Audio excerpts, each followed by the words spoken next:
शिवाजी विद्यापीठात मराठी भाषा गौरव दिन साजरा करण्यात आला। मराठी भाषा शिकवणाऱ्या जिल्ह्यातील प्राध्यापकांचा शिवसेना ठाकरे गटाच्या वतीने सत्कार करण्यात आला। मराठी भाषेच्या संवर्धनासाठी प्राध्यापकांनी अभ्यासाबरोबरच इतरही शैक्षणिक उपक्रम राबवावेत असं आवाहन कुलगुरू डॉक्टर डी.टी. शिर्के यांनी केलं। मराठी भाषा गौरव दिनानिमित्त शिवाजी विद्यापीठात कार्यक्रम घेण्यात आला। शिवसेना ठाकरे गटाच्या वतीने सत्कार समारंभ घेण्यात आला। कुसुमाग्रजांच्या प्रतिमेचं पूजन कुलगुरू डॉक्टर डी.टी. शिर्के, कुलसचिव डॉक्टर व्ही.एम. शिंदे आणि विजय देवणे यांच्या हस्ते झालं।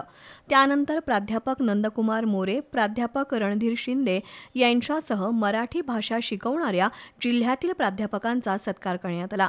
या सत्कारामुळे प्राध्यापकांची जबाबदारी वाढली असून मराठी भाषेच्या संवर्धनासाठी प्राध्यापकांनी विविध उपक्रम राबवावेत, त्यासाठी समाज आणि प्रशासनानं सहकार्य करण्याची गरज कुलगुरू डॉक्टर डी.टी. शिर्के यांनी व्यक्त केली।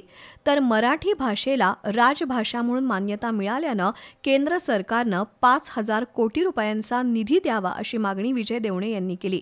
यावेळी प्रतिज्ञा उत्तुरे, मंजित माने, दत्ताजी टिपुगडे, अवधूत साळोखे उपस्थित होते।